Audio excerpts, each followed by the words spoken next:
আসসালামু আলাইকুম। Education tips হাউজের পক্ষ থেকে সবাইকে জানাচ্ছি আন্তরিক শুভেচ্ছা অভিনন্দন।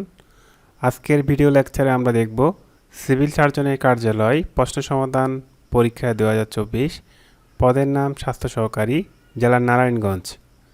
আপনি যদি 11 থেকে 20তম গ্রেডের লিখিত প্রিপারেশন নিয়ে থাকেন তাহলে অবশ্যই ভিডিওটি শুরু থেকে শেষ পর্যন্ত দেখবেন। ইনশাল্লাহ আপনার পরীক্ষায় খুব গুরুত্বপূর্ণ ভূমিকা পালন করবে।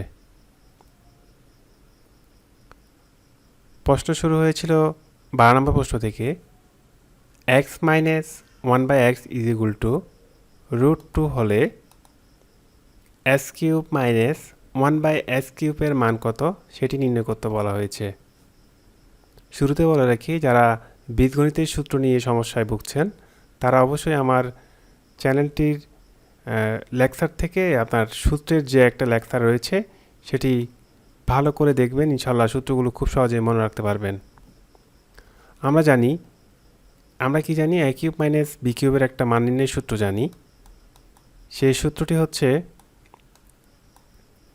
a কিউব মাইনাস b কিউবের সূত্র, সেটা আমরা এখন লিখব। a minus b whole cube plus 3ab into a minus b। এই সূত্রটি অবশ্যই আমরা সবাই জানি। আর যাদের সূত্রের মধ্যে খুবই সমস্যা তারা অবশ্যই আমার লেকচারটি দেখবেন। চ্যানেলের ভিতরে রয়েছে, আপনারা একটু খুঁজে দেখলে ইনশাল্লাহ পেয়ে যাবেন। দেওয়া আছে s cube minus 1/s cube. আমরা জানি s cube minus 1/s cube সমান সমান কি x minus 1/x whole cube plus 3x 1/x into x minus 1/x। অর্থাৎ আমরা এই সূত্রটিকে এ আকারে আমরা কি করেছি, সাজিয়েছি, জাস্ট এতটুকুই। তাহলে ফলো করুন, আমাদের মান বের করতে করা হয়েছে s কিউব মাইনাস 1/x কিউবের মানটা বের করতে বলা হয়েছে। যেহেতু x মাইনাস 1/x এর মান দেওয়া আছে √2, তাহলে আমরা এই জায়গায় আমরা √2টা বসিয়ে দিব। প্লাস আছে, প্লাসটা রয়ে গেছে, 3 থেকে গেলেও এই x এর সাথে x চলে গেল। x minus 1/x equal to আমরা √2টা দিয়ে দিব। √2 কিউব থেকে 2√2 কিউ আসছে, তার আমরা ব্যাখ্যাটা দেখব। আপনারা সবাই মনোযোগ সহকারে লক্ষ্য করবেন। √2 কিউব মানে হচ্ছে √2 3টা, √2 1টা, √2 2টা, √2 3টা।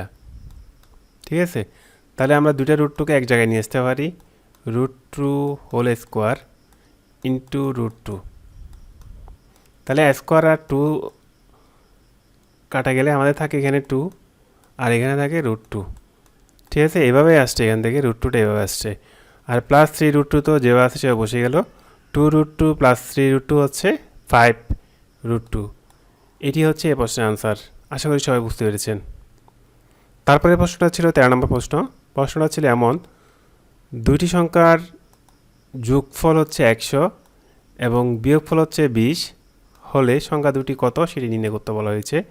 তাহলে আমরা মনে করি একটি সংখ্যা যদি আমরা x ধরি, তাহলে অপর সংখ্যাটি হবে, দুটি সংখ্যার যেহেতু যোগফল 100, তাহলে অপর সংখ্যাটি হবে 100 মাইনাস x।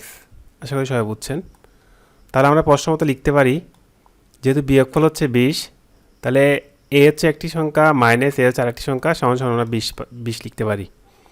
তাহলে দেখুন, এখানে আমরা যদি এটা কেউ আসছে আমরা আরেকটু ভেঙে যদি করতে যাই, তাহলে আমরা এটাকে এ পাশে নিয়ে যেতে পারি, এটাকে এ পাশে নিয়ে যেতে পারি। তাহলে আমরা খুব সহজে বুঝতে পারবো। অথবা এভাবেও করা যেতে পারে। লাইনটি যেভাবে আসছে আমি দেখাচ্ছি, মাইনাস মাইনাস হচ্ছে 2x, যেহেতু দুইটাই মাইনাসের চিহ্ন সেম থাকবে কিন্তু যোগ হয়ে যাবে। এদিকে 20 আছে, এই 100 টাকা আমরা যদি এই পাশে পাঠিয়ে দিই মাইনাস 100 হয়ে গেছে। তাহলে এখানে দেখা যাচ্ছে মাইনাস কত 80 আর এটা হচ্ছে মাইনাস 2x। তাহলে উভয় পক্ষ থেকে যদি আমরা মাইনাস বাদ দিয়ে দিতে পারি, আর এখানে x সমান সমান আমরা কি লিখতে পারি, উপরে হচ্ছে 80, নিচে হচ্ছে 2, কাটাকাটি করলে আমরা এখানে পাবো কত 40। তাহলে আমরা x এর মান কত পেলাম, 40 পেলাম। তাহলে যদি x এর মান 40 পাই, অপর সংখ্যাটি আমরা কত পাবো, অপর সংখ্যাটির মধ্যে হচ্ছে দেখি 100 মাইনাস x। তাহলে 100 মাইনাস x এর মান কত পাইছি আমরা 40। তাহলে 100 থেকে যদি আমরা 40 বাদ দিয়ে দিই তাহলে আমরা কত পাবো, 60 পাবো। আশা করি সবাই বুঝছেন। প্রথম সংখ্যাটি হচ্ছে x, অপর সংখ্যাটি হচ্ছে 60। এটি হচ্ছে এই প্রশ্নের উত্তর। তারপরে প্রশ্নটি ছিল 14 নম্বর প্রশ্ন। এটি হচ্ছে এই যে সরল সুদের একটি অঙ্ক। বার্ষিক 8% সরল সুদে কত টাকা 6 বছরের সুদ আসলে 1036 টাকা হবে। তো আমরা ঐকিক নিয়ম অঙ্কটি করার চেষ্টা করব। যদি মনে করি আসলে 100 টাকা, তাহলে 1 বছরের সুদ হবে 8 টাকা। যেহেতু 8% বলছে, 8%-এর অর্থ হচ্ছে এটা 100 টাকা 1 বছরের সুদ 8 টাকা। হ্যাঁ, তাহলে আমাদের যেহেতু 6 বছর বলছে, তাহলে 8-এর সাথে 6 গুণ হয়ে যাবে। গুণ হয়ে গেলে 6 আর 48, এটা হচ্ছে আমাদের সুদ। ঠিক আছে, তাহলে আর 100টা কী হবে, যোগ হবে। তাহলে হবে কত, 148, 148 টাকা। তাহলে সুদ আসলে 148 টাকা হলে আসলে হচ্ছে 100 টাকা। 1 টাকা হলে হচ্ছে যে আরও কী হবে, কম হবে, উপরে 100 উঠে যাবে, নিচে নামবে কত, 148। তা আমাদের প্রশ্নে দেওয়া আছে 1036 টাকা। 1036 টাকা হবে কি, আরও বেশি হবে।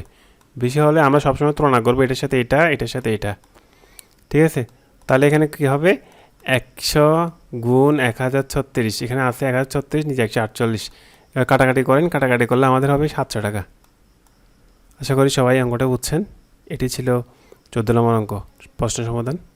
তারপরে একটা অঙ্ক ছিল 15 নম্বর প্রশ্ন এসেছিল, সেটা হচ্ছে যে শ্যামল দোকান থেকে কিছু কলম কিনলো, ভালো কথা। সেগুলোর 1/2 অংশ বা হাফ অংশ তার বোনকে এবং 1/3 অংশ তার ভাইকে দিল। তার কাছে আরও 5টি কলম থাকলো। শ্যামল কয়টি কলম কিনেছিল সেটা আমাদেরকে বের করতে বলেছিল। তো আমাদের এটা এই অঙ্কটা একটু মনে রাখার জন্য সবচেয়ে মনে রাখবো যে 3 × 6, এভাবে হিসাব করবো। 3 × 6 দিয়ে আমরা মনে করবো যে মনে করি সে 6টি কলম কিনেছিল। এটা আমাদের এভাবে যদি করে থাকি তাহলে আমাদের ক্যালকুলেশনটা খুবই সহজ হবে। তাহলে মনে করি সে 6টি কলম কিনেছিল।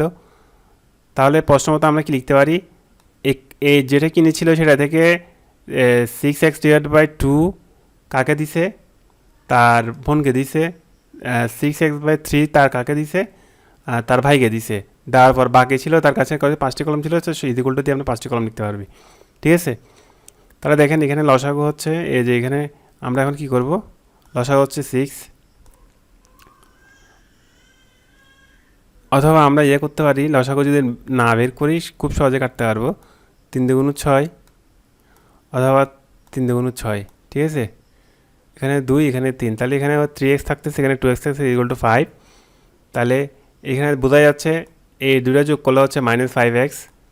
তাহলে 5x, 6x থেকে -5x চলে গেলে হচ্ছে x, আর থাকে 5। তাহলে আমরা x সমান যদি 5 থাকি, x সমান যদি 5 হয়, তাহলে আমরা এখানে এই মানটা বসাই দিব। কি বসাবো, এখানে মান বসাই দিলে আমরা পাচ্ছি 6 × 5 সমান 5, 6, 30টি। তাহলে সে কয়টি কলম কিনেছিল, 30টি কলম কিনেছিল। আশা করি প্রশ্নটি বুঝতে পেরেছেন। না বুঝলে ভিডিওটি বারবার দেখবেন, ইনশাল্লাহ বুঝতে পারবেন। আমাদের চ্যানেলটিতে স্বাস্থ্য সহকারী সকল গণিত প্রশ্নের সমাধান আপনারা পেয়ে যাবেন।